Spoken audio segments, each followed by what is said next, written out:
So welcome to the August 18th session on electronic meetings. Veronica Franco from Clark Wilson is here, obviously, online with us. And I am here and we're going to work through the function of electronic meetings and how they're easily handled and simplified as you go through this. If you have any questions during this session, please use the Q&A function on your screen. That will make it easier for us to track questions as we move along. If you have any questions and you want to email either one of us, our email addresses are provided, and you can contact either one of us at your convenience. Excuse me. We do record the webinars and they are posted to the CHOA website. There are several information guides that we have embedded into this presentation. So a sample of a proxy, a checklist for a notice instruction page, agendas. Those will be published as separate Word documents on the CHOA website. So you'll be able to download those and to make any changes or alterations to those for your purposes.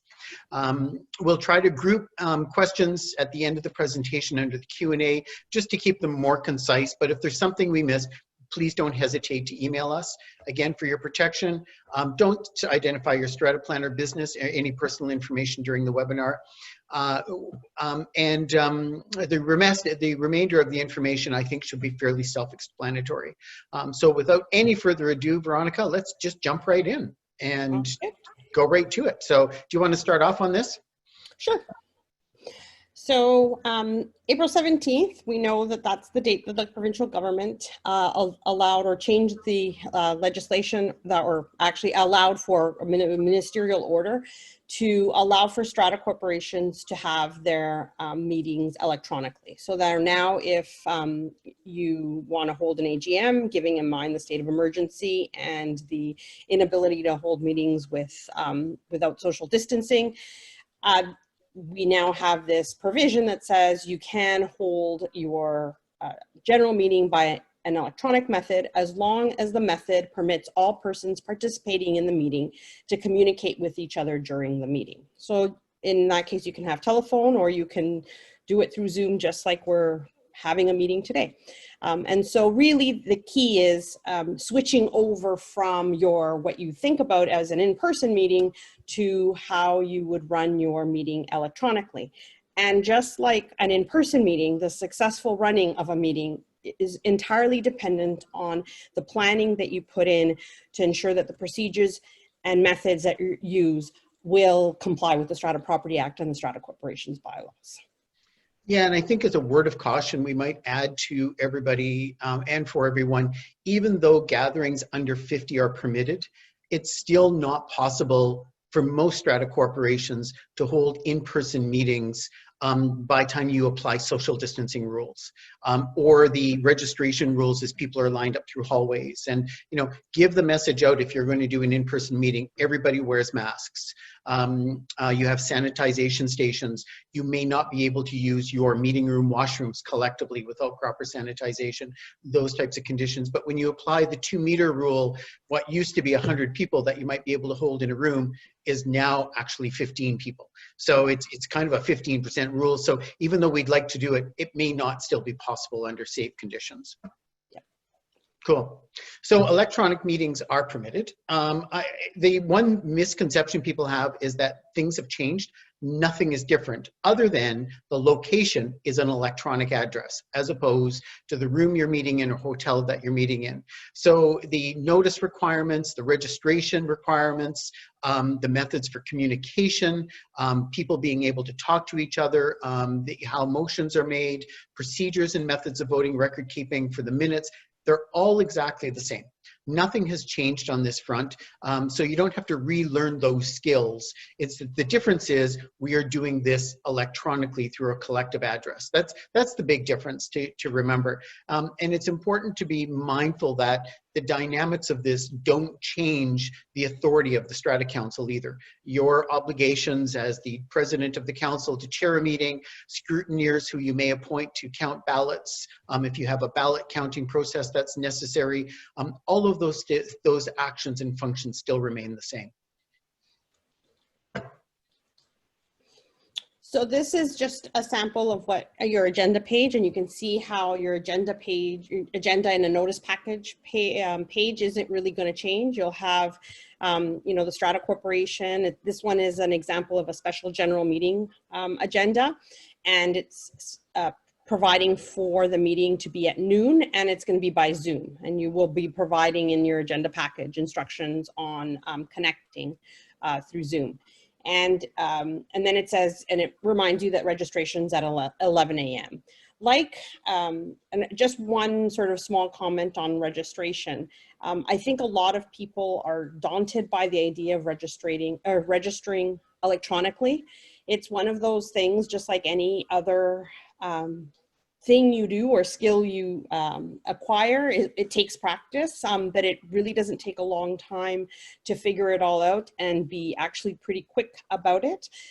So you have registration, and we've all been to in-person meetings where registration takes a long time because you've got a long lineup of people trying to register. So it's really similar. It's just the idea is that it's electronically.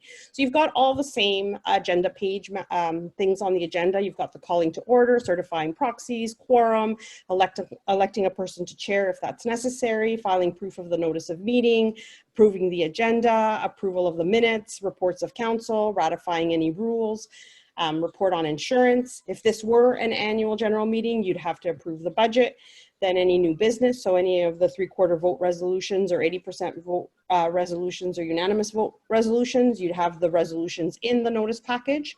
And then again, if it was an annual general meeting, you'd be electing a strata council. And then you'd, if let's say you're depending on which method you're using for voting and how you're dealing with voting, you might add to the agenda voting where you'd be voting for everything all at once. And if you're using a voting ballot or submitted proxy, and you provide an email address for eligible voters to submit their ballots and proxies. And then as well, when it comes to council, you may be doing nominations of council at an information meeting, and announce it beforehand so that people can submit a proxy with already the names of the people that they want to vote. Or you can do it at the time of the meeting, depending on how you're running that particular meeting. And then just like any other meeting, the meeting is terminated. So it's quite similar to your in-person meeting. I think a lot also, Veronica, depends on the size of the strata corporation. Yeah. You know, so if you're a 16-unit townhouse, you're probably going to be able to have a Zoom meeting like this with everybody on the screen who attends, and you'll probably have a voting card that you issue out with your notice package that everybody can just hold up, and you could, it's no different than if you're in a room together and everybody holds up their voting card. The interesting thing is that people say that, well, I don't want to be identified when I'm voting, and we'll talk about this a bit more on voting. Can I vote confidentially? It's no different than a conventional meeting. Everybody holds up their voting cards and everybody can see how everybody's voting already.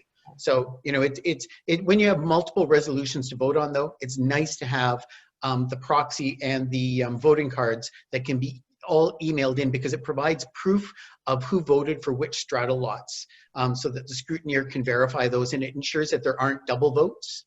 It ensures that they're taken, that they're audited against the people who have registered under the quorum. The other challenge we see is if the electronic voting is used on the Zoom or Microsoft Teams or Skype, if you use electronic voting, we often see more votes are being cast than the actual number of people registered. And that may be late registrants, but it also may be husbands and wives and other people that are voting too. And that's one of the challenges that we have when they're registering. Yeah, and I think it's just like any in-person meeting. Like when if you have a smaller strata corporation, counting up the number of people by show of voting cards usually goes pretty quick. When you have a large meeting, you'll have people have different strategies. I've seen people at meetings where they divide them up into sections and different people count up the sections and you add up the numbers. Other people do, and then other people will do a double count. So one person starts at one end, counts, and then there's a second person that double checks the counts. And even when you do that, you'll find that sometimes you don't get all of the same numbers. And so you end up having to do a recount. And I think it's the same idea with an electronic meeting. You're going to have to be very careful with the voting and the counting, but be mindful of the voting and the counting, and know how many people are present and what your numbers should add up to. And just like at an in-person meeting, you're keeping tabs of all of those things as well. And we're going to talk about how registration and identifying people in a few slides. So I'll keep the excitement till then. So simple basics. Electronic general meeting is exactly the same as an in-person meeting. The difference is the location. The location is the electronic address you provide. And for Zoom or Skype, well, not Skype, but Microsoft Teams, it can both be the visual connection as well as a telephone contact. There really is no difference with doing that. Owners may submit proxies that could be restricted to ensure their voting instructions are upheld, or a general proxy. But the important thing everybody has to remember is the same as a conventional meeting. Whoever is representing a proxy must attend that meeting to be able to execute those votes. So we don't have a provision for absentee ballots in our legislation. The person who's assigned the proxy must attend the meeting and actually exercise those votes. And it's fine if one of the council members is issued all of the restricted proxies. That council member is still technically voting for each of those proxies, and those instructions are being upheld. Likewise, if a neighbor is given a proxy, that person has to attend for their unit and the proxy as well. So, treat the meeting exactly the same as if it was an in-person meeting. We don't have a provision, again, for restricted proxy meetings. There's no such thing as a restricted proxy meeting. And that's one of the problems I think that we are having challenges with, because we had the very long window before the emergency orders where nobody could have meetings. Meetings notices were already given out. So strata corporations were trying to accommodate owners by allowing for restricted proxy meetings. But that accommodation really ended the moment the emergency orders were issued. So one of the things that you probably should do as part of your notice package is having some instructions so people understand how things are going to be run and how different it's going to be. And I think with a good set of instructions, you're probably going to prevent a lot of questions coming from owners asking how all this will work. So first of all, you're going to be issuing your notice in the same typical way. So by mail, email, however it is that you do so in compliance with the Strata Property Act. And one thing that I have found extremely useful, and I know in some of the meetings that I've participated in, is where there has been an electronic information meeting at least a week before. This tends to do a few things. One, people are then able to do the sort of level of discussion that they would have typically done at the general meeting. And so you have people communicating, finding out what is going on, why these particular resolutions are being proposed, why the budget's being proposed in a particular way.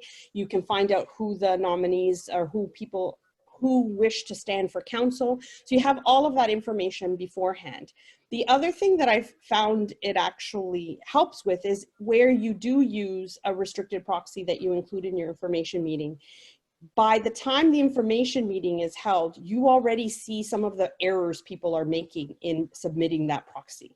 And it gives you the opportunity at that information meeting to either to fully explain again what needs to be done and how to fill out that proxy form. But also it gives people the information that they need in order to submit a proxy if that's what they intend to do. The other thing that's useful to do is make sure that you have tasks assigned before the meeting. So who is going to be managing registration? Who's going to be chairing the meeting? Who's going to conduct the voting? Are there who's going to be acting as scrutineers, and who's going to be producing the minutes? It is really hard, even if you're very skilled at Zoom, to try to fulfill all of those tasks all at once. was particularly as the building gets larger and larger, registration is going to take longer, chairing of the meeting and counting and conducting the voting, all of that happening by one single person doesn't make a lot of sense. It makes far more sense to divide up that task and have somebody who's more focused, let's say, on the tech and running the meeting from the tech side, somebody focused on chairing, somebody focused on registering or counting the votes. Then another useful thing to do is to issue the voting card or ballot with the notice of meeting, which can be used during the meeting when the owner or proxy holder registers. And then this can also be used for voting at a designated time during the meeting. So as Tony mentioned earlier, like with a smaller strata corporation, you might use those voting cards and you might just hold up your voting card like this in the middle of the meeting when you're calling the vote. And in larger strata corporations, and we'll talk about this a little later, you might have a voting that's done at a specified time during the meeting where everybody can submit all of their voting cards by email. So here's a sample instruction notice page. This is one of the documents that will be posted to the website, so you can just download this. Make sure that you correct all the fields in red, what kind of meeting it is, date, day of week, time of the meeting, registration time. The larger your strata corporation, the more time you're going to need for registration. But if you're using Zoom as an example, as people come into the waiting room, you can take them to a breakout room to register them, or you can just let them into the meeting and then rename their identity, whether it's by phone or whether they are on a direct link, so that their strata lot number and name is identified. So they're essentially registered at that point, and you can include strata lot numbers also, proxies they may be holding. You're going to identify what kind of meeting it is. It's a Zoom meeting, it's a Microsoft Teams meeting, it's a Skype. Print the Zoom address or whatever it is that you're using, print the address on your instruction page, and also make it available as a digital address if you have a website, so that your owners can then actually access it and just click on it as opposed to having to type it in. And if you have phone with Zoom, it's easy. Make sure you have a local number in BC to permit calls, so your owners aren't paying for long distance calls to a US destination. And then of course the basic instructions. So the agenda and notice of meeting is attached. There's nothing different about them. They're the same as any conventional meeting.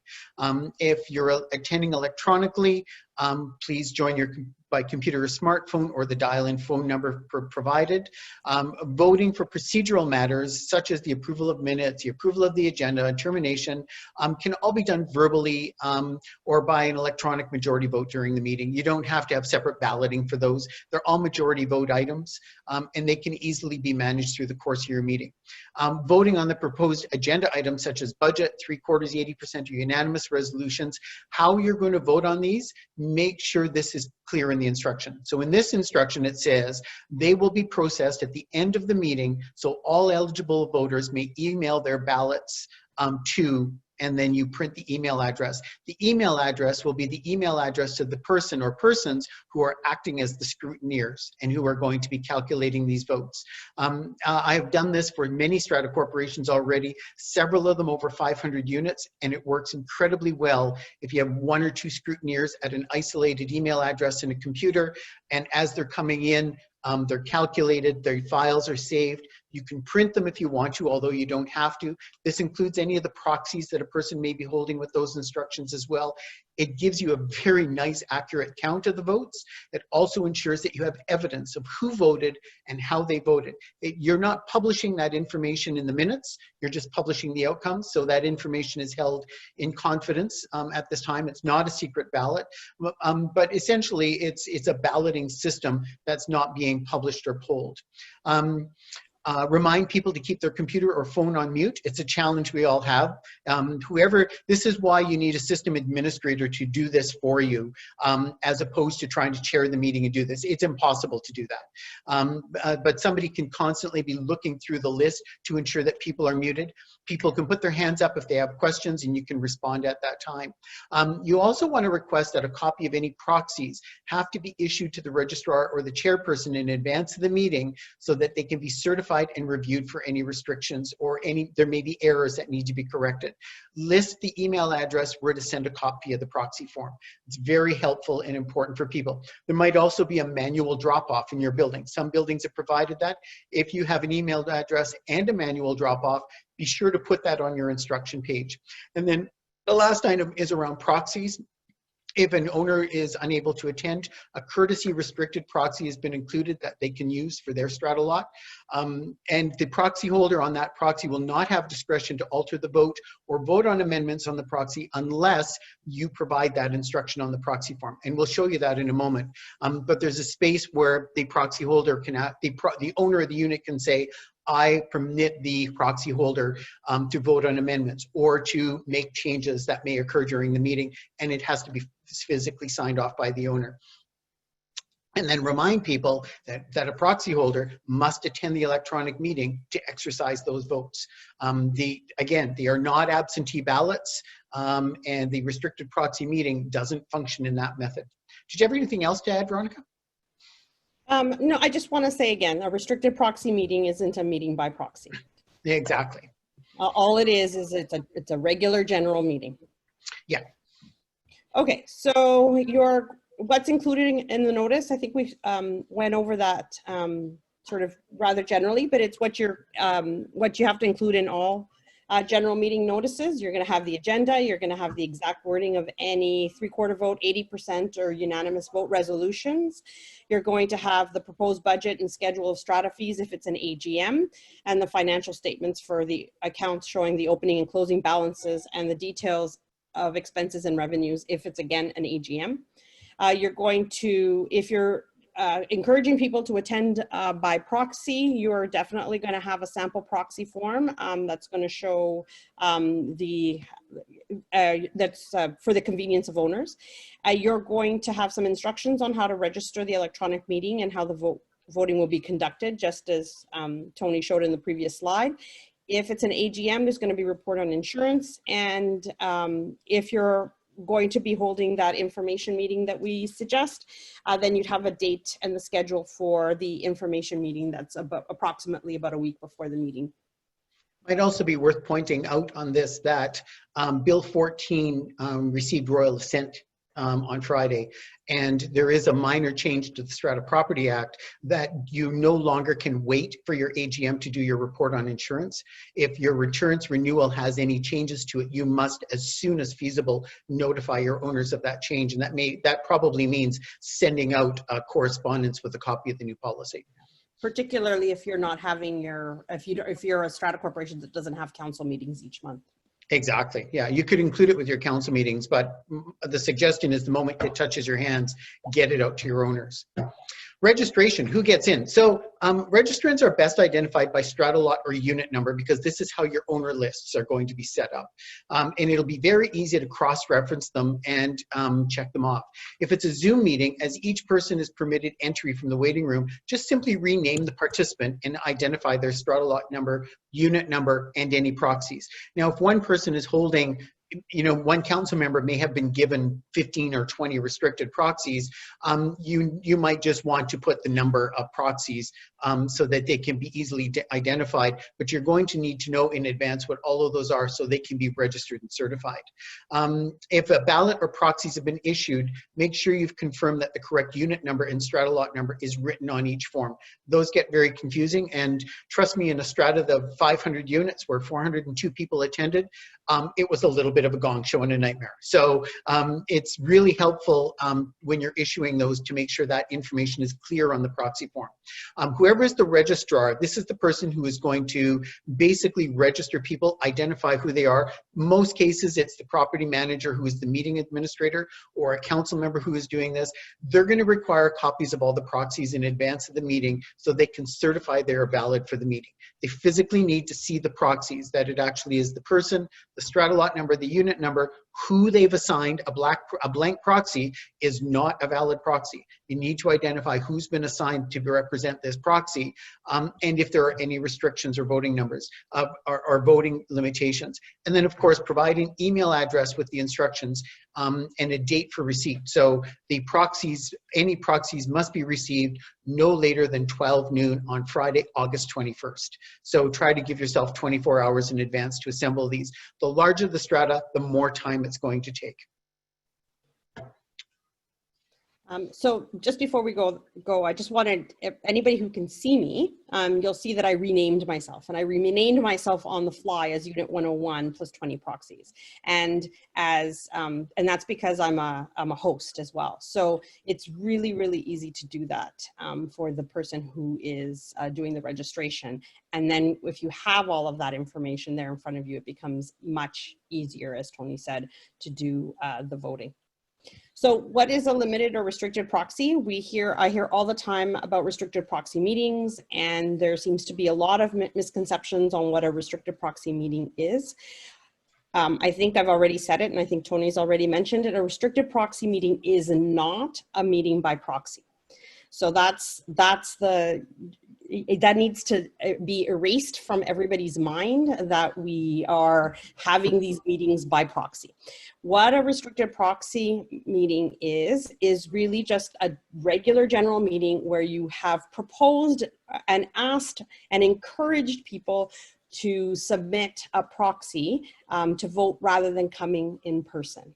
And in the early days of the pandemic, you really were asking them to do that very nicely.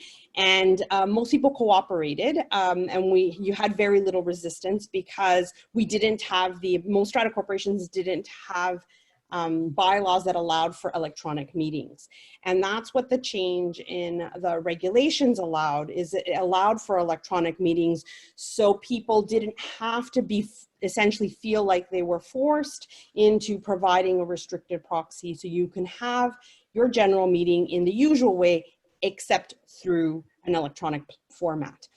People still like to do these restricted proxies, and all it is again, you're just asking owners, rather than have your, let's say you're a strata corporation that typically sees 60 people show up to your meeting, you're still saying you don't have to show up. Maybe you're not comfortable with an electronic meeting. Maybe you don't want to attend. Maybe you're busy just like you would in a general meeting, but you can instead use this restricted proxy, which directs the proxy holder how to vote.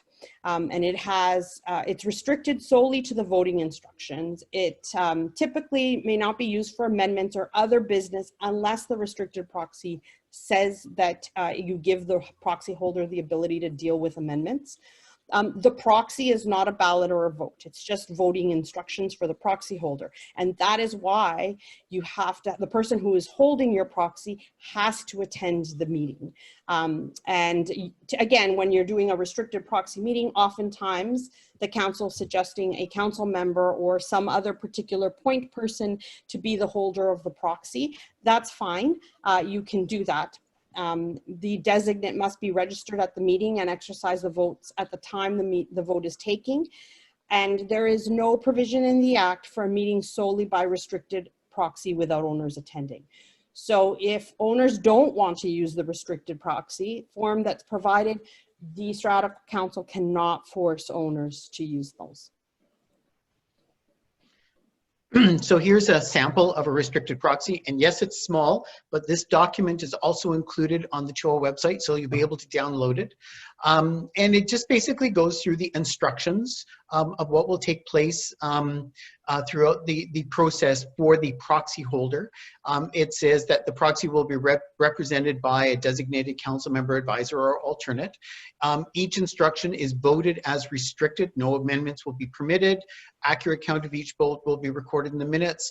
Copies of these proxies will be retained for a period of 2 years. It's correspondence of the Strata Corporation. So under Section 35, if these have been sent to the Strata Corporation, they're going to have an obligation to retain them. Agenda items A to F and N are procedural, and they are at the designation, at the discretion of the proxy holder to ratify each of them by majority vote. The person who's designated must attend the meeting. We already know that. And then an instruction to scan or photograph and email the completed proxy to an email provided, address provided, your strata plan number. Mail it within 7 days of receipt to, and you can again list that by a specific date. So ask them to at least provide their proxies 24 hours in advance. And you can always have a drop box in your building as well, where people can drop them off. That's just as acceptable. And there is a line here that says the proxy representative may vote on amendments to the resolutions. You will have to sign that as the owner of the strata lot for the proxy holder to be able to sign to vote on any amendments. So again, we, so the name of the owners, appoint the list. They list the name of who the designate council member or owner or alternate is. It might be ideal to include more than one person as your designate because proxies cannot be assigned. If I'm unable to attend, I can't assign that proxy to someone else. So if you put a council member and another person or two council members or two owners that you have confidence in the proxy, that can be very helpful. Date of the meeting, location is fine, and then the signature of the owner. And then down below, it's helpful to list what you're actually voting on. So if it's an annual meeting, they're going to be voting on the approval of the annual budget. There's a bylaw amendment for rentals as a sample, approved contingency reserve funds for repairs, and then council. You'll have up to 7, again, depending on your bylaws. There are some strata corporations who have up to 15 council members because they're so large. So you would modify this form to fit your specific needs for your strata corporation. The proxy itself really is the voting ballot at the end when you collect voting ballots, and you'll already have a record of those as the registrar and the scrutineer. So it may also not be necessary. You can extract this during the meeting. If we already have a restricted proxy on file for you and there are no changes, you don't have to resend in your ballot. We will have it on record. So you could, again, this connects and links into what you're doing as you're going through the cycle of the meeting. Again, another good reason why the person who is the registrar, scrutineer, manager of the meeting, and the person who's chairing the meeting, they really need to be separate people. Okay, so we're voting. Voting, of course, is one of the big tasks that you're going to be doing at your general meeting. Always remember your bylaws. Because they dictate how voting will take place. If most strata corporations will have the standard bylaw, but you still have to check because some have modified the standard bylaw. You'll see from the standard bylaw that voting cards must be issued and that typically the vote is decided on a show of voting cards unless an eligible voter requests a precise count. And then the chair decides how that precise count is going to be done. So they can do it by show of voting cards, by roll call, secret ballot, or some other method. So you're not limited to just those methods. You can use other methods as long as it's a vote count that will count all the votes properly. Electronic voting platforms and emailed ballots during the meeting may qualify as some other method. So again, it's really just about ensuring that whatever voting method you do choose to go with, that you maintain the integrity of the voting so that you know that you've counted up the votes correctly. And there are several methods of voting permitted in the bylaws. And also look at your own bylaws because there are variations on voting. Some types of bylaws, for example, secret ballots, have been removed from the bylaws because it's not possible to comply with those, and that's very apparent in votes for things like mixed-use strata corporations because you have to publish the final result of the vote for a precise count, and the portions of votes that would be exercised would instantaneously identify who had voted and how they voted in the end anyhow. So it's impossible in a number of cases to actually execute a secret ballot, and for electronic meetings, secret ballots are going to be very difficult to manage. However, if you're doing a voting card at the end where all of your participants, either by proxy or in person, are submitting their votes to a scrutineer, it is still possible to retain the confidentiality of how each person voted other than what the final vote was on each of the resolutions that were presented. Also identify in your notice package that a secret ballot may not be possible to the nature of electronic meetings. At some point, there's going to have to be either a visual or a paper connection or a balloting system where you can identify votes. And here's a good example. If we're in a real person meeting in a room, in order for somebody to be able to obtain a ballot, they would have had a voting card, they would have been given a ballot, we would have been able to identify who was voting. The ballot itself wouldn't be identified, and what would occur is at the time the vote is taken, people put their ballots in the ballot boxes. Nobody knows how anybody voted. It's a secret ballot. The difficulty with electronic meetings is you can't do that and use the electronic platforms and manage the confidentiality and verify that the people who are entitled to vote have actually voted. And that's the complication with electronic meetings. So it's one of the difficulties we're trying to overcome and looking at different platforms and different methods. But at this time, it's still difficult and almost impossible to be able to split those two obligations up. But again, just going back to it, ballots and proxies can still be kept confidential by the scrutineer, whoever is counting the votes. Appointed scrutineers, your manager, 2 council members, but once the voting is calculated, all that's reported in the minutes will be the final outcome of the votes. Voting definition. So the same, for all votes, the same definitions apply. So those who have voted for or against a resolution or who have not abstained at the time the vote is called. So again, it's the abstentions will, other than in a 80% vote, really, the abstentions won't be included. So when we vote, won't be counted as they affect your threshold. When we vote, a call of the roll can be conducted when a vote is taken. So that would require the chairperson to verbally ask each person and proxy representative at the meeting how they vote. And then the person would say that they vote for, they against, or abstain, and you tally up the numbers.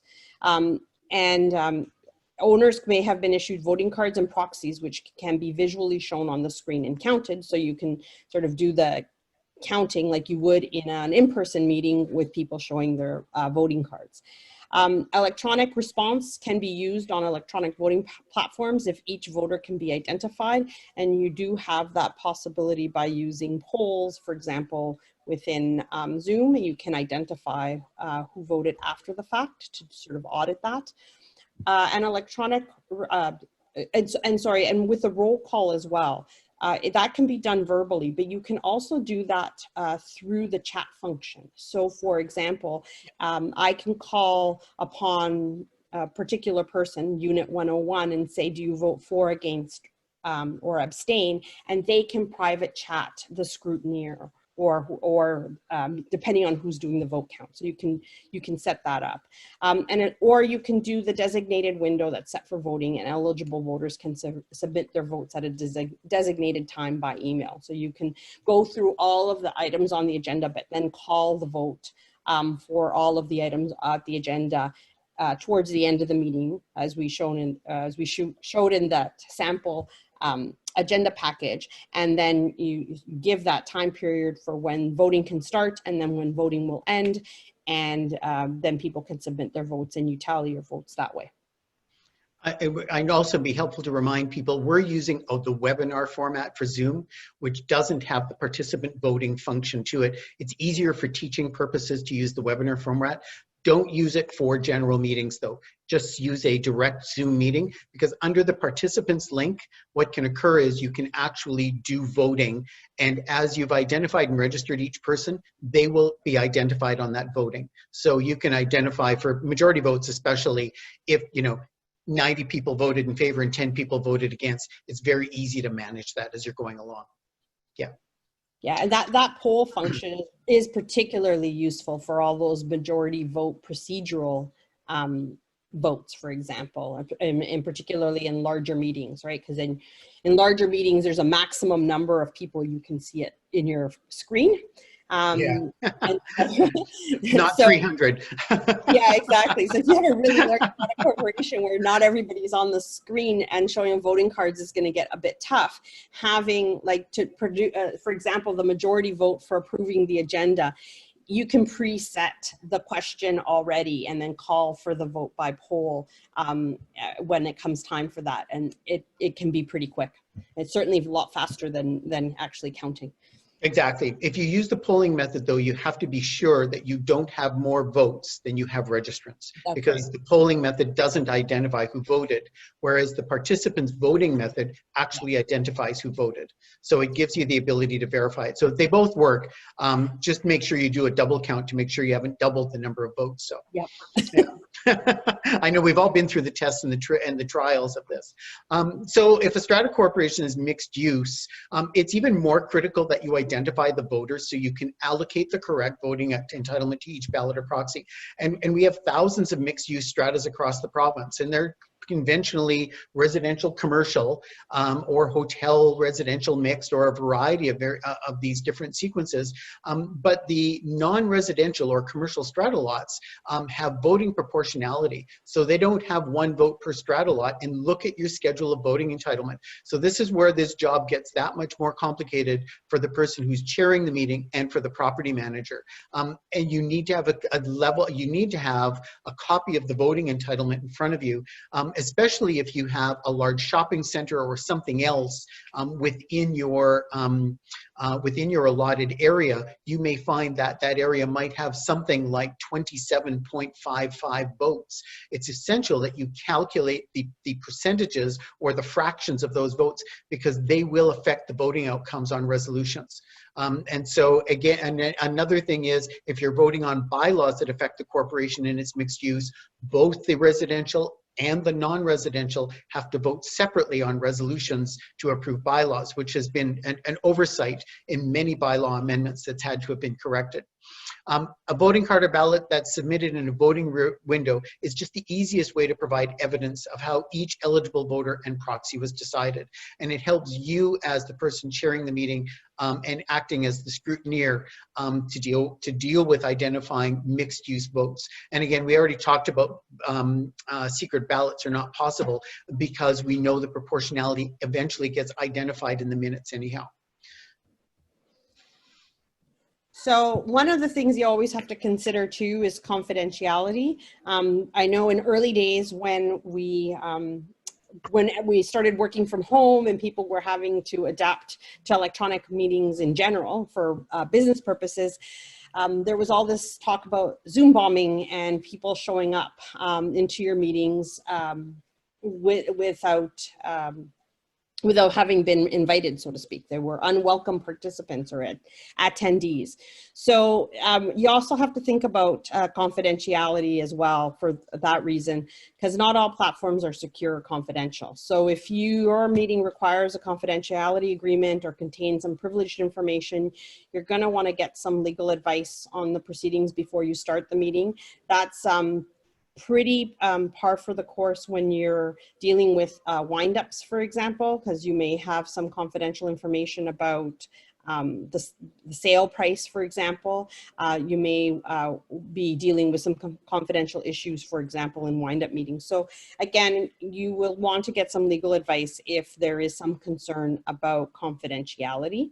And then before you start the meeting, let the parties know that you're recording the meeting and seek a majority consent of the meeting if you're going to be recording the meeting. Minutes. So here we are. The age-old thing. I don't think a lot of strategists get this right anyhow, so it's even more challenging under electronic meetings.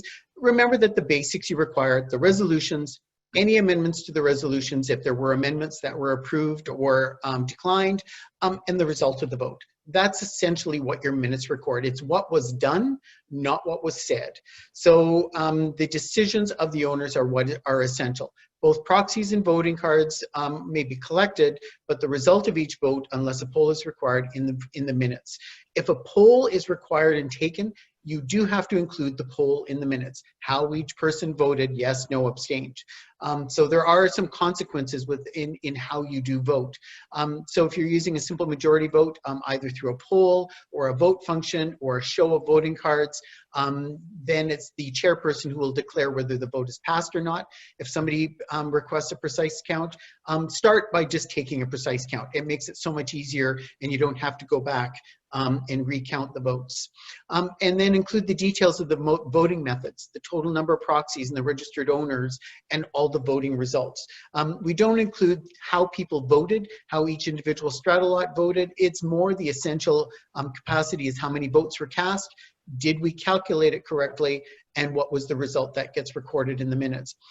Election of council is still a majority vote under section 50.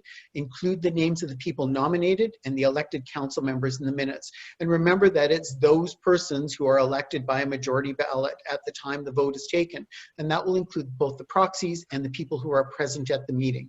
The first step in doing that is you just need to count how many ballots were actually cast for council elections. That becomes your majority number. And any persons who receive that number or greater can then be elected to council. So we're at the end, Veronica. Okay, that was great. So, but there are 60 questions. So a copy of the sample notice package is available on the website. We will include also the sample of the restricted proxy and the voting card, samples on the instructions on the meeting, proxy samples, ballot samples, and notice samples. These are all going to be posted this afternoon along with this webinar. If you have any specific questions, you can email Donna at info@showa or Veronica or myself directly, and we'll be happy to help you out. So let's look at the questions. And I already know what one of the main questions is going to be, and the Strata Corporation is, and I've seen about 8 or 9 of them are all the same question. The Strata decided that it would be a proxy-only meeting, only 1 or 2 council members would attend, and nobody else would be allowed to attend either by Zoom or in person. Is it a valid meeting? I'm gonna let you answer that, Veronica. I'm going to answer it with a typical lawyer response. I do think it will depend on the circumstances. I think early in the pandemic days, when we didn't have the ability to have electronic meetings because of the legislation changes, and we were dealing with how do we hold these AGMs or SGMs, and you needed to hold them.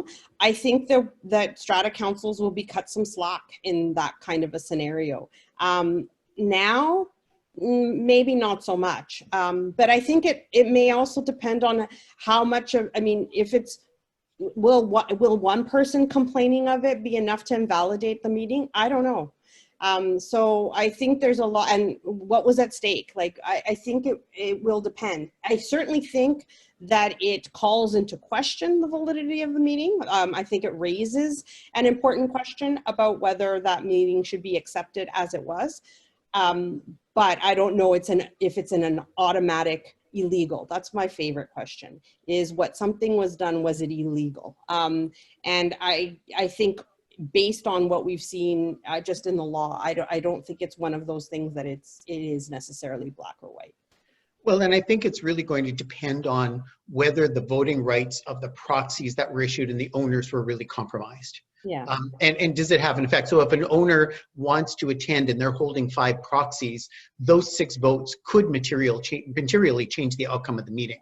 And if they're prohibited from attending, it certainly is going to challenge the meeting. Right. That is going to be a problem. And likewise, council members can't tell people they must issue their proxies to council members. Yeah. It is at the discretion of each owner who they are going to issue their proxy to. And so then we end up with a problem of this happening. The other thing that we've noticed is with these meetings where councils say, well, we're going to have a proxy only meeting, that they're not officially calling these meetings to order. And so none of the votes would be valid unless the meeting is called to order and the proxies are actually represented and voted in accordance with their instructions. Then you have a problem with the validity of whether the votes were actually calculated properly, whether the meeting was even convened properly. There's so many variables in each of these circumstances, but we're anticipating that there'll probably be some challenges through the tribunal, I expect. Yeah, and I think and that's the problem with it, right? Because I think people assume what a restricted proxy meeting isn't a thing. It's like we've described, it's not a proxy only meeting. And so some people have done these restricted proxy meetings and then have done it in the way where they actually call a meeting to order and have it like a real meeting, but only have the council member and the property manager attend. And that's a little bit different than somebody who's treating it like a proxy only meeting where everybody's proxies are submitted and the property manager or whoever has the inbox and is doing the vote tally is counting up all the votes and just announces sends minutes of this fictitious meeting that never really took place. And I think that is also very different. So yeah, I think it goes back to, it really does depend on what you mean by and what was done at the restricted proxy meeting and how it really impacts the outcomes.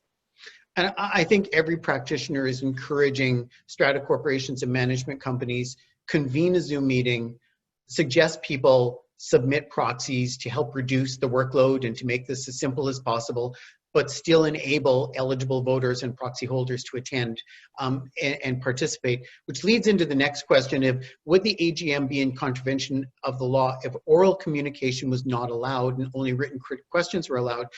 The legislation says they only need to be able to communicate with each other. And on a Q&A format, everyone can see what the communication is. So it is possible to do that. And there is also the possibility during your meeting, and this is a conventional Zoom meeting, don't use webinars for general meetings because it restricts the communication cycle. But on a conventional Zoom meeting, at any point, people can unmute, or you can unmute them. They can ask questions. Other people can raise their hands and respond and interact with the process. So, you know, there's a number of ways of doing that.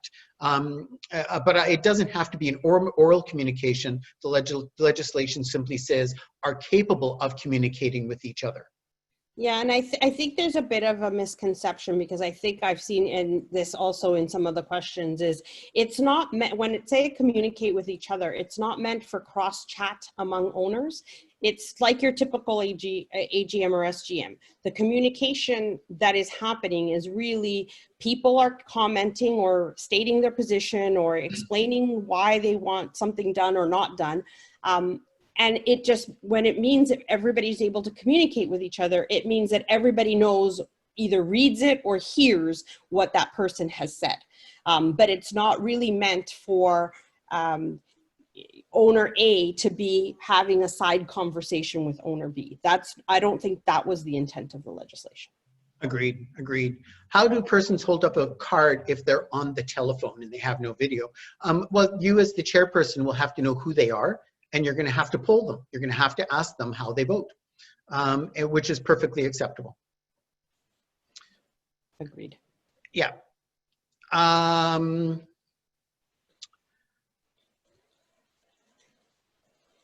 Okay, we're covering a lot of these as we're going through here. I think we covered a lot of them as we've gone through the questions. Are secret votes to elect council allowed during electronic AGMs?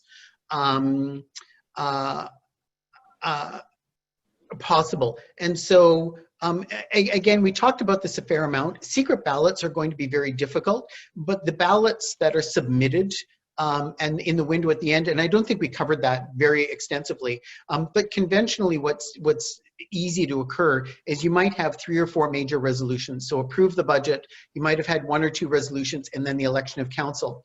Your voting card or your proxy form can include a place for all of these for people to vote. Those are then emailed or submitted to whoever is counting the votes. So the manager, appointed scrutineers, or the proxy, that's predetermined in your notice package. And those are kept in confidence. So no one should know who voted for which council member or who voted for or against which resolutions. What's reported back is what the outcomes of each of the votes are. Where a majority of the ballots cast, it would be no different than if you had a polled method of ballots in an in-person meeting where the strata lot number was written on each ballot. It would be the same effect. But you have to be able to identify who has voted to determine whether that is a valid vote or not. So it just needs some management as you're going through the imposition.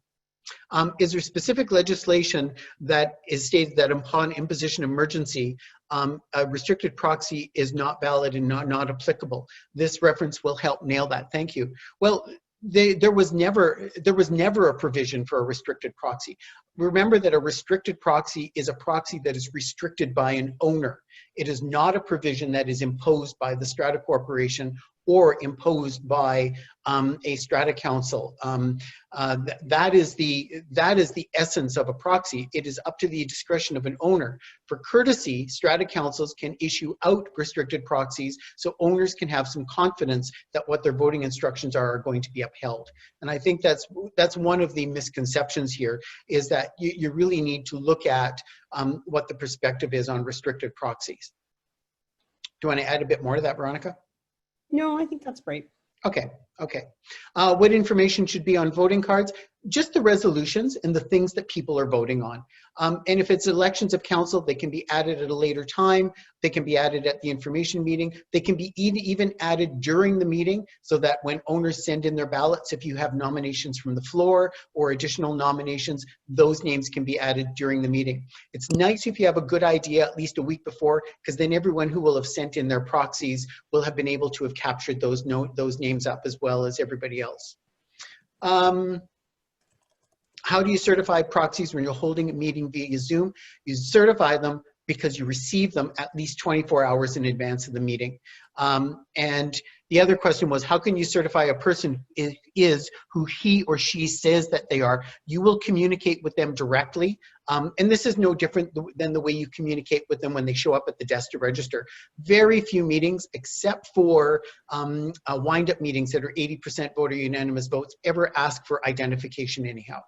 The other benefit is if you're using a regular Zoom meeting, you should hopefully have a picture of the person in front of you to verify who they are. So, you know, it's kind of like going to the information desk in a that's posted up now in a shopping center or a public area where there's just a screen of a person. It's the same effect that are taking place. Let me just see if there's anything else here we haven't covered. Why can't voting on significant business items be done by a show of voting cards and count? You can certainly do it that way. If you're a smaller strata, probably under 25 units, it'll probably work fairly well. The difficulty is the standard bylaws still apply. So if somebody asks for a precise count, you need an exact number.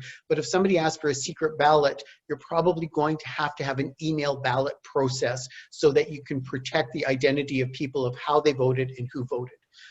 So it's likely the best way. I can't think of any other way, Veronica, that you could manage a secret ballot process with electronic meetings. No, I mean, it's like we talked about, you could even do, there is no pure secret ballot. Like you discussed, there's the one where only certain people will know how people voted, and you can manage that by having it, as we talked about, roll call, or having them submit electronically via email their voting cards. But yeah, I think one thing to always consider, you certainly can do things by a show of voting cards if nobody requires a precise count. But it is, you know, we've had cases where there was no precise count and it became an issue about how the voting was done. And if you don't have a precise count, then it's very difficult to prove that actually the voting threshold was met. And so wherever, particularly where there might be any controversy in the outcome, you're probably better off with a precise count than just a plain old show of voting cards. Especially if it's going to be a significant decision as well. Yeah. So here's one more question, and then we're at our 1 o'clock mark, so we try to stop at 1. This is a great question because it means a lot of activity for you, Veronica. Should we be adding bylaws for electronic meetings when the opportunity to do so at an upcoming AGM, especially considering at some point the emergency orders will expire? Yeah, I think so. I mean, I know any of our clients that we've have purchased a bylaw package from us already have some very basic bylaws on electronic meetings. And I know we've updated our bylaw package to have a little bit more substance to it given the pandemic. But I think, yeah, it's certainly, I think as people start doing this process, having electronic meetings, I think they're finding that it's not nearly as daunting as they thought it was. And having the restricted proxy has allowed for people to ease into that. So you have less people showing up in person at the electronic meeting than you typically would have at an in-person meeting, but you still have people participating. That's allowed for property managers, strata councils, and even the owners to realize, hey, this actually could work. And I've heard from some strata corporations that they're considering that they may never go back to an in-person meeting after having done a number of these electronic meetings, unless they feel they really have to. Yeah, well, the other thing we've seen is that, you know how stratas have really struggled for quorum all these years, 1/3, and they're, the minute has come up to the time to be called and they still don't have a quorum. That has suddenly evaporated. We now have probably, we're seeing on average 60 to 70% of the people either submitting a proxy or participating and actually taking a more active role in their strata corporation. So, and if your strata really is having an information meeting a week before where there's open dialogue, there's still a really great opportunity to share a lot of information. So, I think look closely at all of those options because it really helps the meetings go together much smoother. We have a meeting this Saturday that's going to be a significant meeting. We're doing 2 information meetings this week. The strata is several hundred units. It's made all the difference already, just having the information meetings, because it will enable the meeting on Saturday to procedurally run incredibly well. And the information meetings are only about an hour long. You don't have to go through all the registration and business procedures. People just basically log in. You do a basic brief of what the resolutions are and then any questions. And it's a really great way to share information and dialogue. So we're going to end there because we did promise everybody that our sessions would be 45 minutes to an hour. So Veronica, thank you so much. Next week's webinar is with Technical Safety BC. There's a number of new regulations on gas-fired systems in buildings for elevators, and they're going to talk about the new regulations and rules that apply. It's going to be an excellent section from that perspective. And once again, we just have to say what great work that BC Housing is doing, and they're supporting these programs, which is just phenomenal because it makes it possible for the public. So thanks everyone for participating. Veronica, thanks so much for your time.